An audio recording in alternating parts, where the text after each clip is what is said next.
Olha só comigo que caso curioso dessa empresa. Olha o lucro, que figura mais linda. Lucro aumentando e aqui em 2021 deu um salto. Mas olha o que aconteceu com a cotação dessa empresa. A gente vê que ela não tem um histórico muito grande, ela deu um salto aqui, tendo uma valorização de mais de 110% em menos de um ano. E depois, agora em 2022, ela está tendo uma desvalorização de quase 50%. Mas por que será que isso aconteceu com a Ambipar? Será que isso é um risco ou uma oportunidade? Bem-vindos a Investir Preciso, meu nome é Felipe Carvalho. Nesse vídeo eu vou fazer um resumo sobre essa empresa, a Ambipar, e no final do vídeo eu vou falar por que eu acho que a cotação está caindo tanto, mesmo com os lucros da Ambipar subindo. Vamos olhar aqui para o site deles para entender o que eles fazem. Basicamente, o segmento de negócio deles está dividido em duas partes. Uma é a parte de gestão de recursos e a outra é a parte de resposta a emergências. E a gente já vai ver com mais detalhes, tanto aqui no site como no formulário de referência, o que basicamente tem em cada uma dessas partes. Então a gente pode ver aqui que a empresa está muito ligada com a questão de sustentabilidade. Cada vez mais as empresas estão tendo regulações mais fortes no sentido que elas têm que dar atenção nessa parte de S&G, nessa parte de sustentabilidade. Muitas vezes agora as empresas podem ser responsabilizadas até pela destinação final do produto delas. Não é só vender e aí depois a sociedade que tem que se virar para fazer a destinação correta. Não, algumas legislações já exigem que a própria empresa seja responsável por dar essa destinação final e muitas vezes isso acaba sendo bastante complexo e aí a empresa acaba contratando o serviço de uma outra empresa, que no caso aqui seria a Ambipar. E olha a quantidade de segmentos que a empresa pode atuar, tanto na parte de serviço de gestão de resíduos, como na parte de resposta a emergências. E olha, aqui nessa figura está demonstrado o que seria uma economia circular. Então tem a indústria que produz, e aí tem a operação de triagem, aí tem o transporte, tem a valorização do resíduo, e aí os relatórios gerenciais vão para a indústria. Então, basicamente, o que a indústria produz e o que puder ser reaproveitado depois volta para a própria indústria, e isso, além de ser mais sustentável para o meio ambiente, pode até gerar uma economia de custos. Então aqui eles têm uma parte de coleta de resíduos, tanto de perigosos como não perigosos. E se a gente seguir no site, a gente vai ver que tem vários exemplos de como a Ambipar fornece esse tipo de serviço. Fora a questão também de resposta a emergências, que está ligado à prevenção de acidentes, então tem a questão toda de treinamentos, mas também tem a questão de quando acontece um desastre, ela tem que ir lá e responder. E geralmente ela está ligada com desastres relacionados a produtos químicos, como a gente vai ver. Vamos dar uma olhada no formulário de referência para ver como a empresa se organiza. Ela foi criada em 1995 e tem como sócio o Tércio. O Tércio hoje ele ainda é o principal controlador da empresa. Então a empresa não é uma empresa que tem o controle diluído, é uma empresa que tem o controle concentrado nas mãos de uma pessoa. Ela começou atuando apenas no tratamento de resíduos, mas ali em 2008 ela começou a atender também nesse segmento de atendimento a emergências. E aí em 2010 teve toda uma reestruturação para ficar tudo debaixo de um guarda-chuva de uma holding, porque a gente vai ver que a empresa tem várias empresas por baixo e a estratégia de crescimento dela é basicamente comprar outras empresas, porque aí ela consegue ampliar o leque desses serviços e a abrangência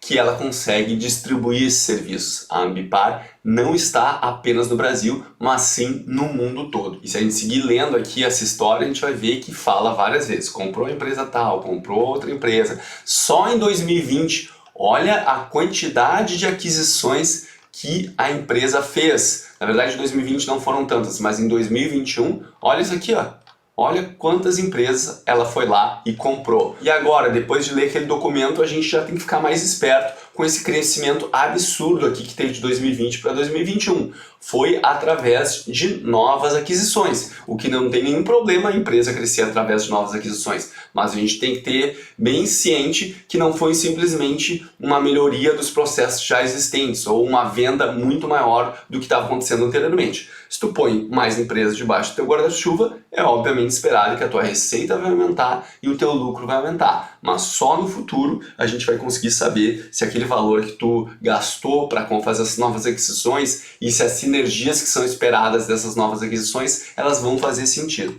Então só fica ligado que esse salto aqui de 2020 para 2021 não necessariamente vai se repetir no futuro, pelo menos não dessa forma, ou se repetir, muito provavelmente vai ser a custas de dinheiro que a empresa vai ter que usar para comprar novas empresas. Olha aqui como eu já tinha falado para vocês que ela está presente não só no Brasil, mas em 16 países e tem mais de 350 bases operacionais. E aqui em 2020 a gente vê a segmentação da receita da parte de gestão de recursos, que aqui está chamado de environment, ou seria meio ambiente, e a parte do segmento de resposta a emergências, que aqui eles classificaram como response. Então a gente pode ver que ainda tem uma predominância dessa parte de gestão de recursos, mas a gente vai ver numa tabela mais para frente, na verdade, esse setor aqui, ó, de resposta a emergências, ele é muito mais lucrativo para a empresa. E aqui ele fala alguns conceitos de economia circular, que basicamente tu quer tratar e valorizar esses resíduos e devolver, sempre que possível, esses resíduos como matéria-prima à própria cadeia. Por isso que se chama economia circular, porque fecha um círculo. O produto vem, ele é produzido, ele é usado, e aí ele tem a destinação correta e algumas partes deles conseguem ser aproveitados e voltam para o ciclo de produção. Aqui está falando um pouquinho mais como é que funciona a relação da Ambipar com seus clientes. Geralmente são contratos de longo prazo. No caso aqui são 5 e 4 anos, não acho que seja tão longo prazo assim, né? Você está acostumado com os contratos do setor elétrico, que são 20, 30 anos, eu não acho que é tão longo prazo assim, mas enfim, a empresa classificou como longo prazo e a gente sabe que esse longo prazo da empresa é de 5 a 4 anos. E eles falam aqui, apesar de não informarem o número exato, que existe uma alta taxa de retenção. Ou seja, se um cliente assina um contrato com a Ambipar, é provável que a maior parte deles renove os contratos quando chegar ali no final desse prazo de 5 e de 4 anos. A gente já viu ali, a gente viu que em 2021 foi uma metralhadora de aquisições e eles deixam bem claro aqui que a estratégia deles para crescer é continuar fazendo novas aquisições. E ele falou aqui que desde a fundação já adquiriu mais de 20 participações societárias. E justamente naquele setor que é mais lucrativo, como eu ainda vou mostrar para vocês, ela está dizendo que ela quer aumentar a participação desse setor nas atividades da empresa. E aí para isso ela vai começar a expandir em mais bases de operação, porque para ter uma boa resposta a uma emergência, muitas vezes tu vai ter que estar próximo do local da emergência. Então quanto mais distribuída a empresa tiver, melhor vai ser essa resposta. E vamos só voltar aqui para cima, ó, só para a gente ver a taxa anual composta de crescimento das receitas da empresa foi de quase 60% de 2017 a 2020. Lembrando que essa taxa de crescimento ela contempla a aquisição de novas empresas. Então, se a empresa tinha uma receita X e ela foi lá, a Ambipar, e comprou mais outras empresas e isso aumentou a receita da Ambipar como um todo, isso vai estar contando para esse crescimento de receita aqui de quase 60%.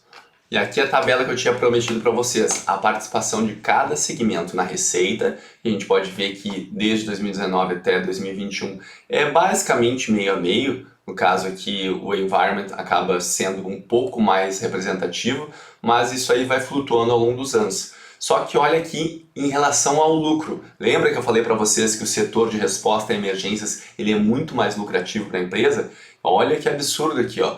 Mesmo tendo gerado essa receita nessa questão de gestão de resíduos, o lucro que veio dessa receita foi apenas esse valor aqui, ó. Já o segmento de resposta a emergências, embora a receita tenha sido menor, uma parcela muito maior ficou como lucro. Então a margem desse segmento aqui, ó, é bem maior. Eu acho que eu tinha calculado aqui, mas podemos calcular bem rapidamente. Então vamos pegar ali o valor de resposta e dividir pelo valor da receita de resposta a emergências. É basicamente 17% de margem.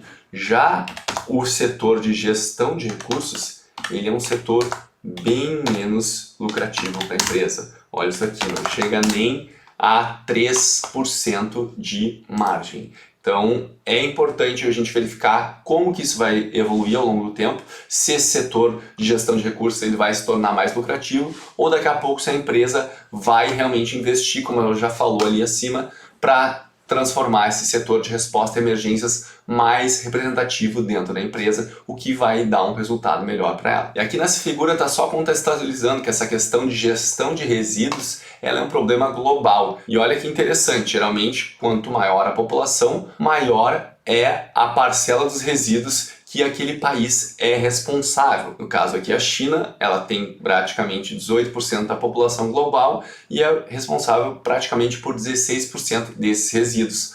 Só que aqui quando chega nos Estados Unidos é uma relação bem diferente.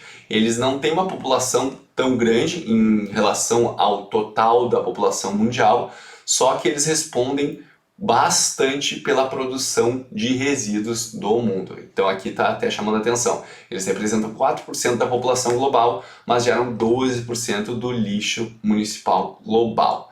Então isso aqui é só para mostrar que esse problema de gestão de resíduos é um problema global e é um mercado que tende a cada vez crescer mais. E aqui está mostrando que de basicamente 2 bilhões de toneladas de resíduos sólidos, apenas 16% ainda são reciclados hoje em dia. Então tem bastante espaço para crescer nesse setor. Então ela está mostrando que o mercado potencial dela em 2022 é de quase 2 trilhões de reais. Então basicamente tem espaço para crescer, só vamos ter que ver se a empresa vai conseguir executar uma estratégia para ter um crescimento bom e sustentável e se não vão entrar outros players nessa disputa aí por esse mercado. Aqui a gente vê que a parcela da receita proveniente do Brasil e proveniente do exterior é basicamente meio a meio. No caso, a gente vê que em 2021 o Brasil correspondeu a um pouquinho mais da metade da receita, mas a gente vê que é uma distribuição relativamente meio a meio. Vamos dar uma olhada agora na parte de riscos bem rapidamente e se tu já percebeu, sim, a gente está usando a técnica 674 para analisar esse formulário de referência. Se tu não sabe o que é essa técnica ou se tu quer mais detalhes sobre ela, eu vou deixar um vídeo em algum lugar aqui aparecendo caso tu tenha interesse em ver e aprender mais sobre essa técnica que eu criei. Então vamos ver os principais riscos que estão associados à empresa, lembrando que isso aqui é quase como ler uma bula de remédio. Vai sair uma imagem bem feia do que a gente lê aqui. Então assim, se a empresa trabalha com gestão de resíduos e produtos perigosos e resposta a emergências, a gente pode já saber que a empresa trabalha num ambiente que tem alto risco.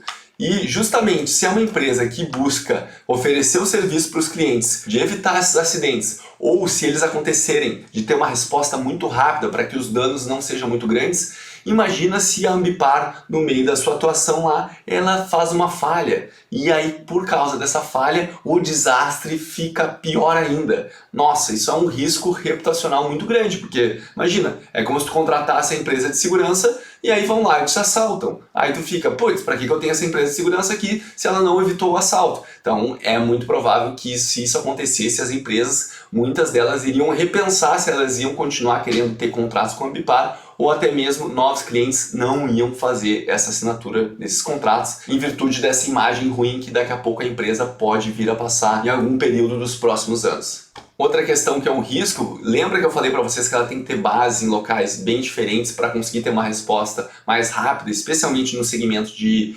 resposta a emergências? Pois é, várias dessas bases elas têm contratos de locação. E aí se daqui a pouco o proprietário daquele imóvel não quiser renovar o contrato, pode ser que a Ambipar tenha que se realocar e isso pode gerar prejuízo para a empresa ou até dificuldades operacionais. Então isso é um risco que a empresa está se alientando aqui. E para finalizar essa parte de riscos, que ela é realmente mais extensa aqui, mas eu acho que eu queria passar uma ideia mais geral, a gente tem que saber que o acionista controlador, lembra que eu tinha falado que a empresa é controlada basicamente por uma pessoa, ele tem algumas ações na justiça. Eu não cheguei a entrar para ver que ações são essas, mas ele tem uma ação penal, tem ações de improbidade e tem 2 ações civis públicas. Então é algo que pode vir a impactar a empresa. Claro que se for olhar nas demonstrações de outras empresas da Bolsa, é muito raro, para não dizer impossível, tu achar uma empresa na Bolsa que não tenha uma ação contra ela. Mas essa parte aqui de ação civil pública me dá uma ideia que é um pouquinho maior o problema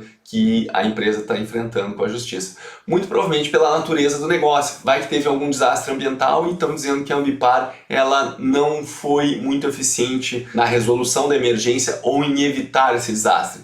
Então isso aí pode ter sido um dos motivos para levar essa ação civil pública. Mas como eu falei para vocês, eu não fui atrás, não li essas ações civis públicas, mas é só para tu ficar ciente que elas existem. E antes de eu falar para vocês por que eu acho que teve uma queda tão forte nas cotações, apesar do resultado da Ambipar ter dado aquela guinada de 2020 para 2021, Eu queria pedir para vocês, se tu tá gostando aqui do conteúdo do canal, clica para se inscrever e compartilha esse vídeo com mais pessoas. Assim tu ajuda o canal a crescer e aí cada vez mais eu consigo trazer mais conteúdo de qualidade aqui para vocês. Tá bom? Clica também para ativar as notificações para tu não perder nenhum vídeo que sai todas as terças-feiras. E eram esses os recados que eu tinha para dar. Então, muito obrigado pela ajuda e vamos voltar pro vídeo. Vamos olhar para essa figura aqui e pensar. A Ambipar, ela fez o IPO bem recente, se eu não me engano, ele foi em 2020. Ela não tem nem 200 milhões de reais de lucro. Então, é uma empresa pequena, é considerada uma small caps. E basicamente, na verdade, não existe nenhuma outra empresa dentro da bolsa que atua exatamente nos dois segmentos, nessa questão de gestão de resíduos e na questão de resposta à emergência. Então, uma empresa, um setor que não tem muita margem de comparação, pelo menos aqui na bolsa brasileira. A gente pode ver por essa figura aqui que a Ambipar, ela entrou na bolsa como uma empresa de crescimento. Por que eu estou dizendo isso? Porque o preço sobre lucro dela estava bem alto, ou seja, o mercado estava aceitando pagar um preço bastante elevado pelo lucro dela, porque ele estava imaginando que no futuro essa empresa ia crescer tanto, como ela até vem crescendo em velocidades bem consideráveis, que o resultado futuro ia compensar o preço que estava se pagando naquele momento. E esse tipo de empresas que o resultado está mais no futuro do que no presente, ou seja, existe uma expectativa. No futuro essa empresa vai lucrar muito e vai ser muito boa, mas hoje ela ainda não lucra tanto assim. Esse tipo de empresa, que a gente pode caracterizar como empresas de crescimento, elas sofrem muito quando a taxa de juros sobe, porque esse valor que está todo lá no futuro, agora ele é descontado a uma taxa maior, o que faz com que as cotações caiam. Fora isso, como o valor está mais no futuro, qualquer mudança de narrativa, ou seja, qualquer novo fato que faça as pessoas coçar a cabeça e pensar: ah, será que essa empresa vai realmente crescer tanto assim? Tem o potencial de fazer as cotações desabarem bastante. E a empresa andou perdendo um pouco de margem nos últimos resultados. Pode ser que isso inicie realmente uma nova trajetória em que a empresa tem margens piores, ou pode ser simplesmente o fato que ela fez muitas aquisições e as sinergias entre essas aquisições não tiveram tempo ainda de maturar. Mas o fato é que esses dois fatos, aliado ao fato do crescimento da dívida, que pelo que a gente vê aqui, cresceu bastante relativamente ao que era, mas não é nada fora de controle. Então esses três fatos, fato que o resultado da empresa está no futuro e teve um aumento da taxa de juros, fato que ela teve uma pequena perda de margens nos resultados mais recentes e o fato da dívida também estar aumentando dela, isso são alguns fatores que eu acho que influenciaram bastante nessa queda de cotações que a gente viu agora em 2022. E agora eu quero saber, o que tu achou da Ambipar? Tu acha que é uma empresa interessante de se ter na carteira? Lembrando que para um investimento ter sucesso, não basta o setor estar em crescimento. A gente olhar para o passado, quando surgiu a indústria de automóveis, por exemplo, é um setor que tinha um crescimento absurdo para ser suprido. E aconteceu realmente uma expansão muito grande do setor automobilístico. Agora, em termos de investimento, foram pouquíssimas empresas, dá para contar talvez em uma mão, com certeza em duas, que deram resultados bons para os seus acionistas, para os seus investidores. Muitas delas ficaram pelo meio do caminho. Então tu tem que ter noção disso quando tu vai investir. Não basta ser o setor promissor. A empresa realmente tem que fazer um bom trabalho para acompanhar o crescimento daquele setor. Me fala abaixo o que tu achou da Ambipar. Lembre-se que investir é preciso. Um grande abraço e até a próxima.